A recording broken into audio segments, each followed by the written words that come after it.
All right, welcome back. In this lesson, we're going to talk a little bit about how TV advertising has remained incredibly effective, but it started to make no sense for smaller businesses. In fact, we're going to talk a little bit about what actually broke with traditional TV advertising and why so many advertisers have moved to other platforms. So let's take a look.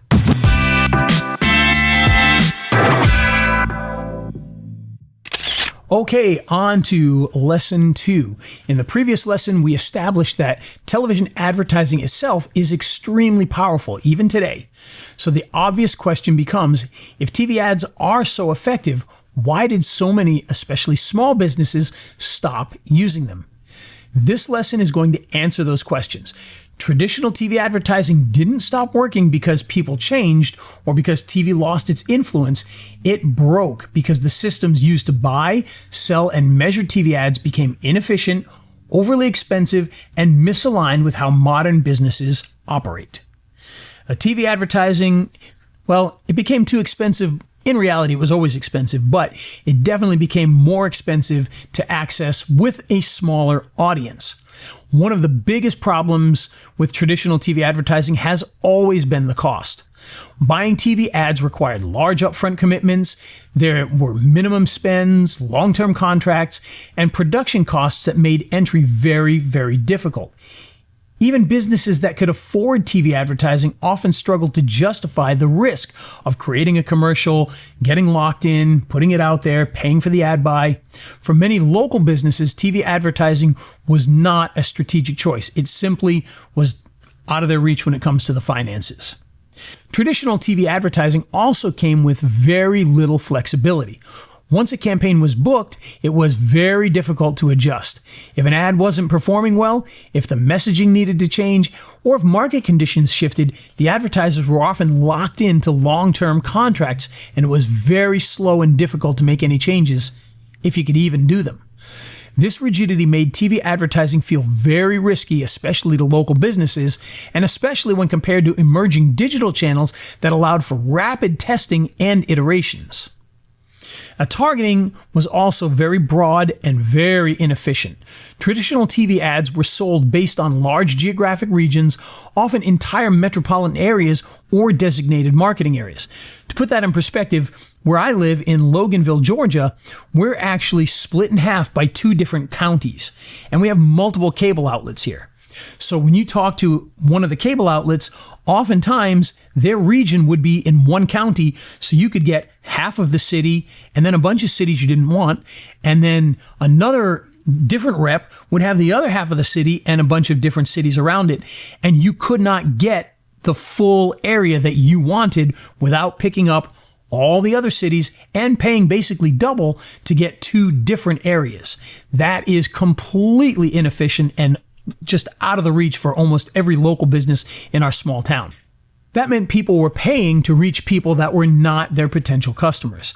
A local business serving a small radius is often forced to advertise to hundreds of thousands of viewers that are outside of their service area.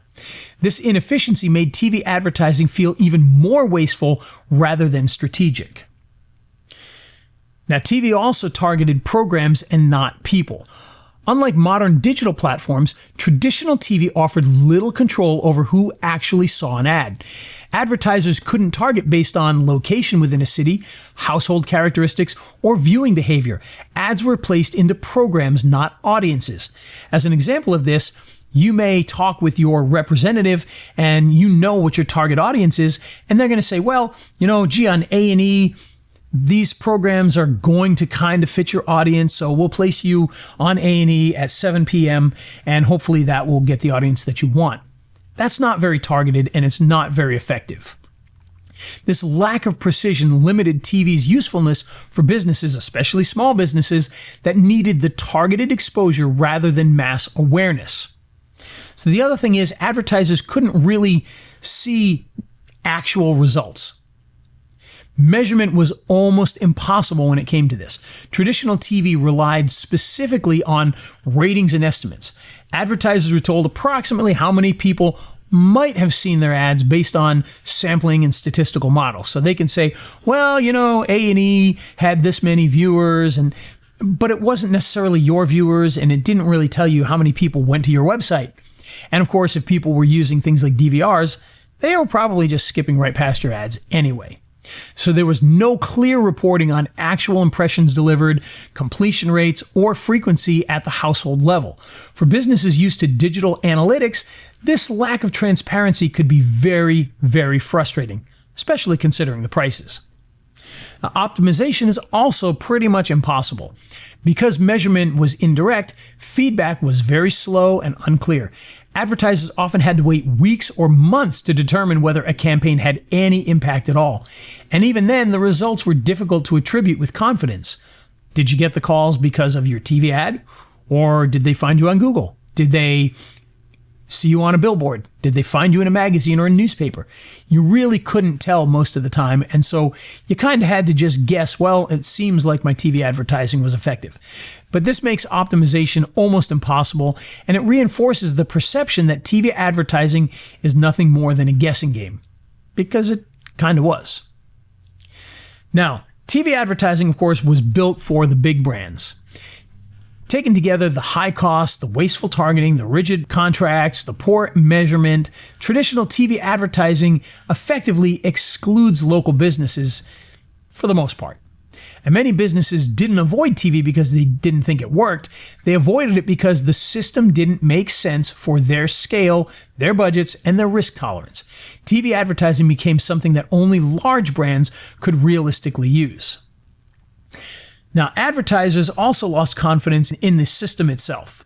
As digital advertising platforms emerged, advertisers began comparing the experiences between running TV ads on cable or on broadcast TV versus running an ad on Google or Facebook or some other digital platform. Digital ads offered control, flexibility, immediate reporting, and traditional television started to feel really slow, was very expensive, and seemed completely opaque by comparison. This contrast accelerated frustration and pushed advertisers away from TV, even though TV ads themselves were still extremely effective. So in other words, TV didn't fail, the system did. This led to widespread misunderstanding that television itself wasn't working anymore for local advertisers. In reality, the medium was still extremely powerful. What really failed was the infrastructure that was around it, the buying model, the targeting limitations, and the measurement systems. This distinction is critical for understanding why streaming advertising works today very, very effectively. This new TV advertising model was necessary for the modern era. Once advertisers had experienced targeting, reporting, and flexibility in digital advertising, there was no going back to the slow reporting that TV provided.